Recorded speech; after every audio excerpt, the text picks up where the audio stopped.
Как одеваются обычные люди в Японии и почему эта страна стала трендсеттером мировой моды? Как они умудряются носить скини-джинсы так, чтобы это снова выглядело трендово? И чем японский стиль отличается от так популярного сейчас корейского стиля?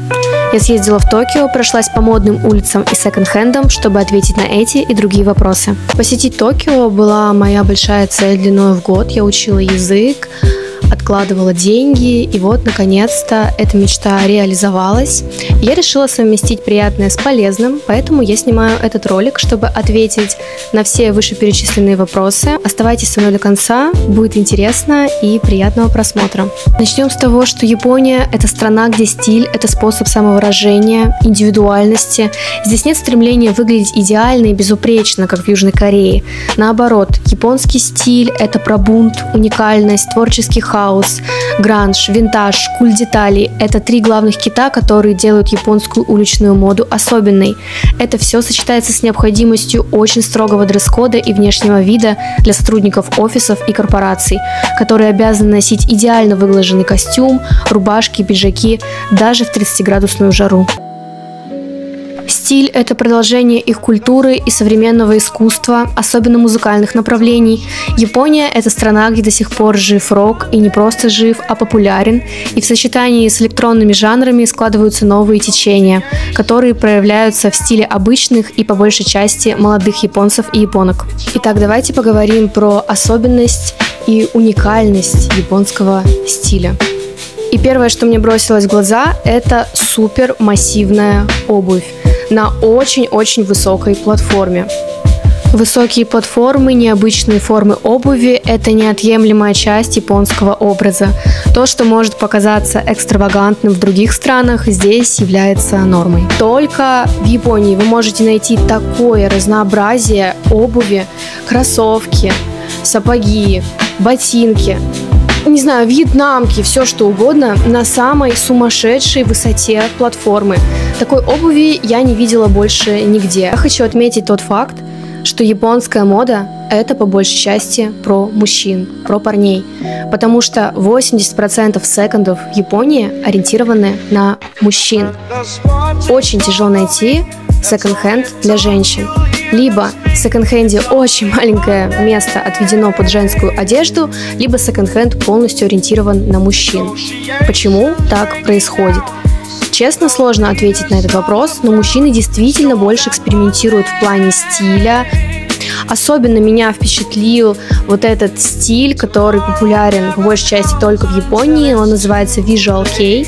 Visual Kei – это японский стиль, где мужчины стремятся к андрогинному образу. Элементы этого стиля могут включать эпатажные прически, это окрашенные длинные волосы, мелированные волосы с яркими прядями, а также выразительный макияж, который будет подчеркивать андрогинность и создавать мрачный, загадочный образ. Этот стиль популярен среди музыкантов джей-рока и часто встречается на улицах Харадзюку.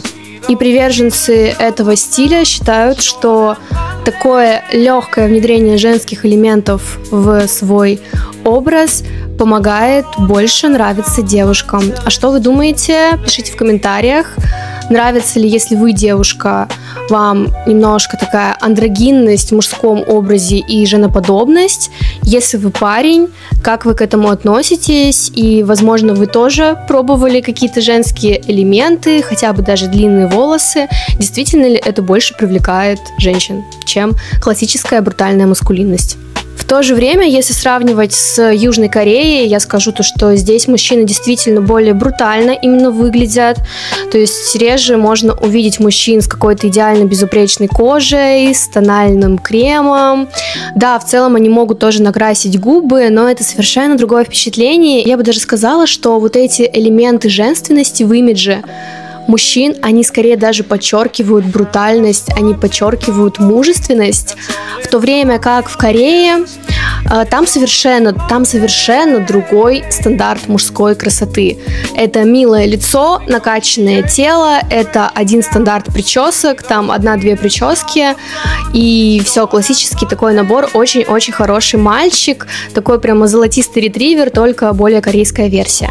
То здесь в Японии больше такое бунтарство, больше гранжа, больше такой свободы, которую, конечно, в Южной Корее могут позволить себе внутренне, наверное, только представители более андеграундной культуры или те, кто работает в сфере моды, фэшна, потому что классические корейцы, нет, они такое не любят. Причем таки я общалась с корейцами, которые прямо любят вот это направление японской уличной моды, вот этот вот очень утрированный азиатский гранж, и они говорят о том, что сталкиваются с реальной дискриминацией, и что им постоянно говорят, начиная от работы, заканчивая просто друзья и знакомые: стриги волосы, покрась их обратно в черный, накачайся, стань как все, иначе ты выглядишь вообще как чучело какое-то. Что это такое?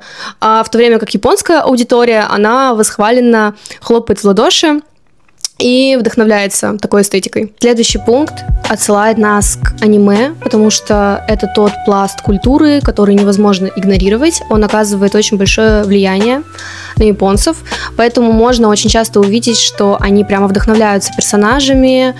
Это просто обилие разнообразных цветов волос, всех цветов радуги.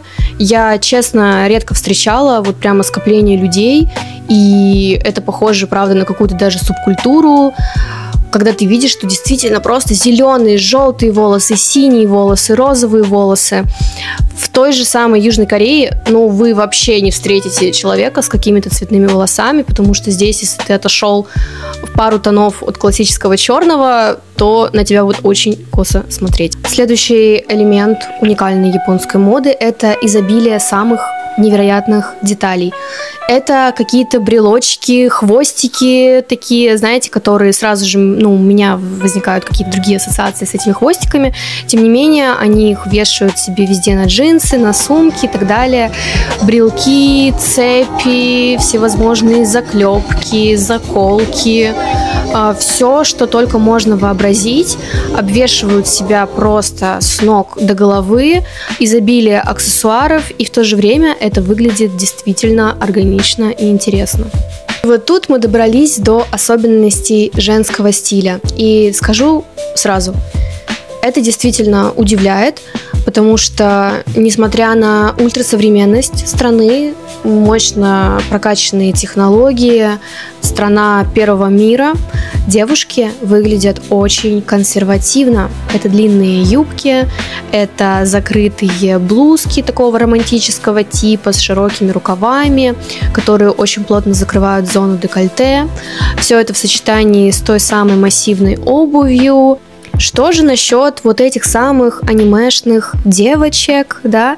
Я бы сказала, что все-таки самый популярный архетип у японцев для девушки – это такая первая школьная любовь. Вот знаете, вот это идеальный образ, которому подражают большинство японок, который нравится японцам, и за счет чего также магазины по типу Зары и других масс-маркетов, они также отшивают такие более модели тоже консервативные, женственные, с таким романтическим уклоном.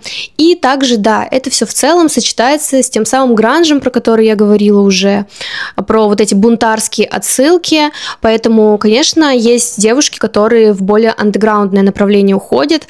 Я думаю, это те самые, вот знаете, прародители альтушек, зародились именно в Японии. Там ходят те самые каноничные альтушки.